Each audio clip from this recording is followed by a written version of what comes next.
Martin, ça y est, on y voit un petit peu plus clair sur ce tableau des barrages et des huitièmes de finale de Ligue des Champions. Qu'est-ce qu'on en retient concrètement après cette dernière journée de phase de Ligue? Alors pour les clubs français, ça va être assez simple. Le premier enseignement, c'est qu'il y aura un barrage 100% français. Soit Monaco, soit Brest joueront le PSG. Ça, déjà, est-ce que c'est une bonne ou une mauvaise nouvelle? Ça signifie qu'il y aura un deuxième club français en huitième de finale. Donc il y aura Lille qui est déjà, eux, c'est fait. Ils sont en huitième. Et après, il y aura ou Paris, ou Monaco, ou Brest. Concrètement, si on prend au début de la compétition, après le tirage au sort, et qu'on se dit de toute cette phase de Ligue des Champions, où il faut se souvenir que le tirage au sort était compliqué pour les Français, on aura 2 huitièmes de finalistes. Très franchement, on peut se dire, enfin minimum, il peut y en avoir 3. Oui, bien sûr. On se dit que le destin n'est pas si mal et que les clubs français s'en sont plutôt pas mal sortis. La frustration, elle vient peut-être du déroulement de cette phase de Ligue où pendant un temps, on a eu Monaco, Brest et Lille assez haut. Dans le top 8. Et même dans le top 8 en partie durant cette période. Donc on espérait, pas un carton plein parce qu'on savait que le PSG n'y serait pas, mais on espérait voir au moins 2 clubs français directement qualifiés pour les huitièmes. La frustration elle vient de là, mais effectivement… là, il y en aura 2 quoi qu'il en soit, au minimum. Oui, et peut-être peut-être espérer que le PSG s'en sorte autrement. Mais la frustration vient de là. Après, il ne faut quand même pas oublier d'où l'on vient, si je puis dire. Il ne faut pas oublier que avoir 2 clubs français en huitième de finale, ce n'est pas du tout le quotidien, en tout cas ce qu'on voit tous les ans en Ligue des Champions pour la Ligue 1. Donc, c'est plutôt une bonne chose. C'est plutôt une bonne chose. Le deuxième enseignement, c'est que Paris, Monaco ou Brest rencontreront Liverpool ou le FC Barcelone en huitième de finale. Et ça, pour le coup, Paris, parce qu'on va parler de Paris, parce que c'est la locomotive du football français, parce que c'est les demi-finalistes l'an passé. Et là, on voit qu'ils payent finalement leur très mauvais début de compétition, les points égarés, les défaites à Arsenal, les défaites à Munich. Là, Paris le paye parce que en huitième de finale, ce sera déjà un des 2 gros favoris. Alors Barcelone, mais surtout Liverpool. Et on aura un choc dès les huitièmes, alors que je dirais traditionnellement, le PSG, quand ils sortent premier, il y a des fois où ils ont eu quand même des tirages au sort compliqués.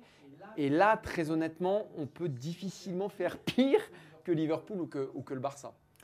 On ne peut même pas faire pire, je pense. Ouais. Surtout pas que Liverpool, qui est vraiment la meilleure équipe d'Europe depuis le début de saison. Le Barça, ça va beaucoup, beaucoup mieux ces dernières semaines. Parce qu'effectivement, Monaco a battu le Barça en phase de Ligue. Il faut quand même se souvenir du scénario du match. Il faut aussi se souvenir du contexte. Quand on entre dans cette phase-là à élimination directe, c'est plus du tout les mêmes équipes, on peut le dire. C'est de l'aller-retour où l'aléa est moins grand du coup.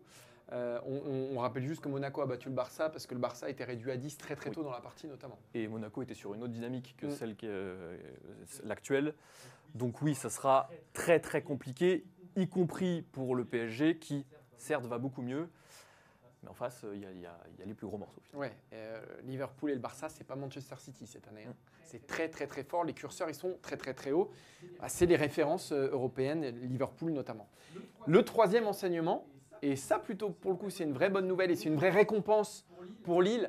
Je rappelle que Lille a quand même battu le Real et l'Atlético Madrid pour en arriver là. Il termine 7e et donc là, bonne nouvelle, même si on attend de voir, c'est que Lille, en huitième de finale, jouera une de ces 4 équipes, le Sporting Lisbonne, le Club Bruges, l'Atalanta ou Dortmund. Julien, c'est jouable sur le papier. C'est jouable sur le papier, d'autant qu'on connaît Lille, on connaît Bruno Genesio aussi. On sait qu'il est capable de battre des équipes comme celle-là, y compris en phase aller-retour. Souvenez-vous de son époque lyonnaise. Faut aussi se souvenir que Lille, par exemple, a déjà affronté le Sporting, qui a eu une défaite, mais que le Sporting, encore une fois, lui aussi a beaucoup changé. Ruben Amorim est parti, Gyökeres, ça va un petit peu moins bien. Bref, il y a beaucoup de changements. Ce qui est sûr, c'est que Lille peut regarder toutes ces équipes dans le blanc des yeux. Oui. Et je ne suis pas certain que ce soit un très bon tirage pour l'Atalanta, pour Dortmund, que d'affronter Lille. C'est un meilleur tirage que Liverpool-Barcelone quand même, hein. On va pas s'en parler. Mais une place en quart de finale de Lille, aujourd'hui, ce soir, envisageable. C'est envisageable, c'est pas complètement dingue.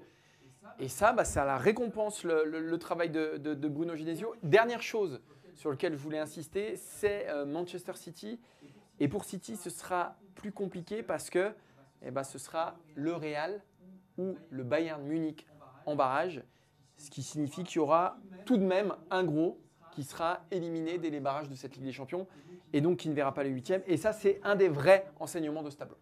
Ouais, et ce qui sera intéressant de voir aussi, c'est les dynamiques, parce qu'on a l'habitude de dire que ces gros-là se mettent en route à partir du mois de février, grosso modo, la phase de groupe. City serait C'était temps une qu'ils se mettent formalité. en Là, marche. justement, on va voir ce que ça va changer avec ces 2 matchs de barrage. Est-ce que ça sera un avantage ou un inconvénient de se mettre dans le rythme rapidement? Ça va être intéressant, je pense.